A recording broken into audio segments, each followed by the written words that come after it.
はいどうも皆さんこんにちは。今回はいよいよ方言の乱について解説していきます。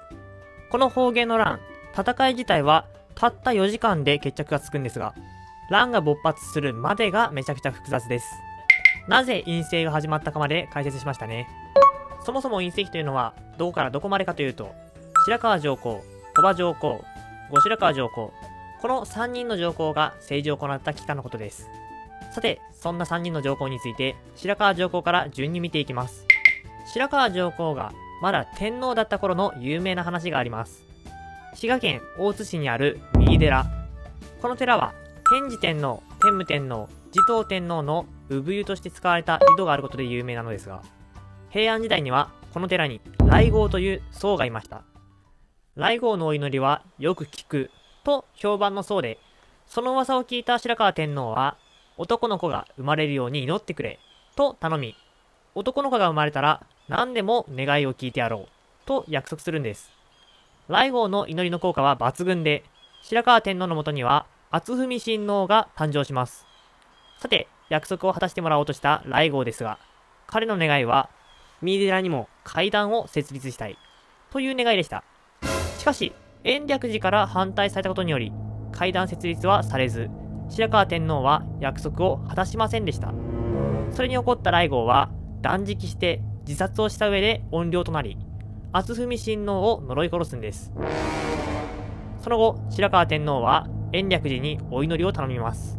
これによって生まれたのが垂仁親王、後の堀川天皇です。延暦寺の力の強さが伺えます。この頃の延暦寺といえば僧兵が有名です。院政期は仏教勢力が力を強めた時代でもあり、お寺にいるお坊さんが武器を持って戦うことがありました。彼らのことを僧兵と言います。武蔵坊弁慶が延暦寺の僧兵だったといえば、イメージはつくと思います。当時有名だった僧兵は、南と北嶺、つまり平城京にある興福寺と比叡山にある延暦寺の僧兵でした。興福寺の僧兵は奈良法師と呼ばれ、春日大社のご神木を持って様々な要求をしていました。春日大社といえば藤原氏の氏神なので、藤原氏はご神木を前にすると要求を飲まざるを得ないんです。一方、延暦寺の僧兵は山法師と呼ばれ、日吉神社の神輿を担いで様々な要求をしていました。日吉神社といえば大国主の命が主催神なので、上皇は神輿を前にすると要求を飲まざるを得ないんです。白河上皇と延暦寺の関係で有名なのが三不如意ですね。鴨川の水、すごろくの際、山法師は、これ、朕が心に従わざる者。鴨川の洪水とサイコロの目と延暦寺の僧兵だけが白河上皇の思った通りにならなかったという言葉です。逆に言えば、それ以外は思った通りになったってことですね。さて、白河上皇は堀川天皇の頃に実権を握り、院政を始めます。白河上皇は孫の鳥羽天皇、ひ孫の崇徳天皇の時代まで上皇として実権を握り続けるんですが、この崇徳天皇、実は鳥羽上皇の子供ではありません。どういうことかというと、崇徳天皇は大建門院と白河上皇が現代でいう不倫をして生まれた子でした。つまり、鳥羽上皇からしたら、崇徳天皇は息子ではなく叔父にあたるんです。こういった事情もあり、鳥羽上皇は崇徳天皇のことを叔父子と呼び、息子として認めずに冷遇しました。白河上皇が死んだら、実権は鳥羽上皇へと移り、今度は鳥羽上皇が院政を始めます。鳥羽上皇は白河上皇が実権を握っていたから、嫌いな崇徳天皇に対しても表立っては対立していませんでしたが、白河上皇がいなくなったとなると話は別です。二人の仲はさらに悪くなっていくんでした。鳥羽上皇は大建門院とは別に、美福門院という妻がいました。崇徳天皇は表面上大建門院との子供ということになってるんで、鳥羽上皇は美福門院との間にできた子供である成仁親王に即位してほしいと思っていました。鳥羽上皇自身も美福門院のことが大好きだったので、成仁親王が即位するのは自然な流れです。しかし、普通に行為を継いだわけではありません。鳥羽上皇は思いもよらない行動に出ます。なんと、崇徳天皇に対して成仁親王を養子にするように進めるんです。崇徳天皇にとってはいい話ですよね。次期天皇が自分の養子になる。つまり、次期天皇の父である崇徳天皇は上皇として院政を行う道筋が見えるんです。もちろん崇徳天皇はこの話に賛成して業仁親王を養子とし、業仁親王に上位します。この業仁親王が近衛天皇です。しかし、そんないい話を鳥羽上皇が崇徳天皇にするわけがありません。養子縁組は鳥羽上皇の罠だったんです。鳥羽上皇は近衛天皇が即位する際に近衛天皇の肩書きを皇太帝としました。皇太子ではなく皇太帝です。つまり崇徳天皇は近衛天皇の兄であって父ではないと宣言したことと同じです。院政は天皇の父の家系が行っていくものなので、兄である崇徳天皇は院政を行うことはできません。鳥羽上皇は崇徳天皇に嫌がらせをしたんですね。これによって崇徳天皇は鳥羽上皇と近衛天皇とも対立していくんです。さて、天皇家の解説はここで一旦止めて、この頃の藤原氏はどうなっていたかについて話します。天皇家は崇徳天皇チームと鳥羽上皇、近衛天皇チームに分かれたということだけ覚えておいてください。さて、少し時間を戻します。堀川天皇の時代には白河上皇が院政を行い始めましたよね。摂関政治が終わり、院政が始まったと聞くと、摂政や関白という地位がなくなったように感じてしまいますが、院政期にも摂関の地位は一応あります。院政が始まった理由を解説した動画の最後に出てきた藤原忠実。彼は堀川天皇の頃に摂関の地位となります。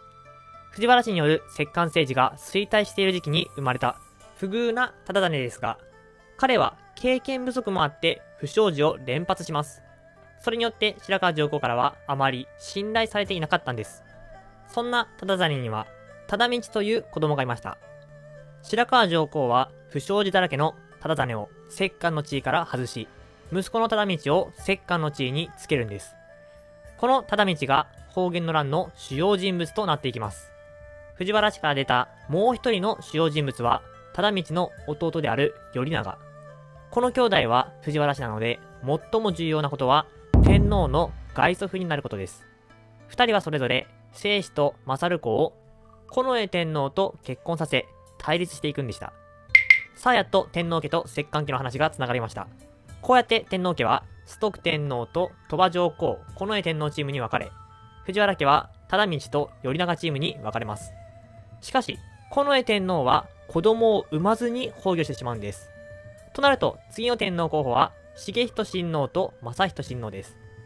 鳥羽上皇は崇徳天皇のことが嫌いなので、崇徳天皇の子供である重仁親王は選ばないでしょう。しかし、もう一人の天皇候補である正仁親王は、今用という庶民向けの歌にハマりまくっていて、鳥羽上皇としては正仁親王にも好意を渡したくなかったんです。例えて言うなら、正仁親王は突然ラップにハマってラッパーに弟子入りした上にレベゼン天皇家とか言ってるようなイメージです。そんな人に好意を譲りたくないと思うのは当然でしょう。正仁親王に好意を使わせるわけにはいかない。しかし、重仁親王に上位したら崇徳上皇が院政を始めてしまう。こんな状況で鳥羽上皇が目をつけたのは正仁親王の息子、森仁親王でした。森仁親王は頭がいいから好意を継がせるには申し分ありません。とはいえ、天皇の父が天皇を経験していないのはよろしくない。こういった考えから森仁親王に好意を継がせる中継ぎとして、今用狂いの正仁親王が好意を継承するんです。そうやって正仁親王が即位して後白河天皇となります。これでもかというほど鳥羽上皇に嫌われた崇徳上皇ですが、後白河天皇が即位したことによって実権を握る道は完全に閉ざされました。崇徳上皇の我慢は限界です。その時、ついに鳥羽上皇が崩御します。これによって今まで我慢してた崇徳上皇が爆発。武力によって政治の実権を奪おうとするんです。こうして天皇家が上皇の座をかけて、藤原氏が摂関の座をかけて、二つに分かれて戦います。この戦いが保元の乱です。とはいえ、天皇家も藤原氏も自ら戦うようなことはしません。代理戦争の形を取るんです。武器を持って戦っている貴族なんて想像つきませんからね。ということで、保元の乱は源氏と平家の代理戦争となっていきます。といっても、源氏対平家という形ではありません。源氏も平家も二つに分かれて戦うんです。この頃は北面の武士、と呼ばれる武士たちが上皇の住まいを守っていました。もともと彼らは僧兵が豪祖しに来た時に追い払うという防御的な役目だったんですが、この方言の乱あたりから邪魔者を倒すという攻撃的な役目も持つようになってきたんです。こうして後白河天皇側に雇われたのが平清盛と源義朝、崇徳上皇側に雇われたのが平忠正と源為義、そして為朝でした。ついに方言の乱開戦です。鳥羽上皇が崩御したという知らせを聞いた後白河天皇は、すぐに自分の里代理である高松殿に平清盛や源義朝を召集し、防御を固めます。対して崇徳上皇は暗い夜のうちにこっそりと鳥羽にある田中殿を後にして白河北殿へと移動するんです。鳥羽上皇は白河北殿に住んでたので、そこを占領することにより鳥羽上皇の後継者は自分だと表明したんでしょう。こうやって高松殿と白河北殿に続々と兵が集まってきます。もちろんこの頃の京都には電気なんてありませんから、夜は真っ暗になります。それぞれに集まった兵たちは夜のうちに暗闇に隠れて相手の陣地に攻め込むように意見をするんです。この意見を崇徳上皇は却下し、後白河天皇は採用しました。後白河天皇側の兵は3つに分かれて進軍します。ここで清盛は謎の行動に出るんです。大きく回り道をしてから白河北殿へと進むんでした。この回り道には様々な説があり、占いで悪い方角に行かないようにした説や、朝日の光が目に入らないように場所や時間を調節した説、自分の兵を減らさないようにした説などがあります。戦況は夜に先手を打った後白河天皇側が圧倒的優勢。さらに朝日が昇ってきた頃には白河北殿に火をつけて後白河天皇側が圧勝するんでした。戦っている最中に東三条院に移動していた後白河天皇は東側から立ち上る煙を見て勝利を確信したと伝わっています。こうやって方言の乱に勝利した後白河天皇は森人親王に上位して院政を始めるんでした。最後まで見てくれてありがとうございます。このチャンネルでは日本史に出てくる場所を実際に歩いて学んだ情報を撮ってきた映像や写真を使って紹介しています。興味のある方はぜひチャンネル登録お願いします。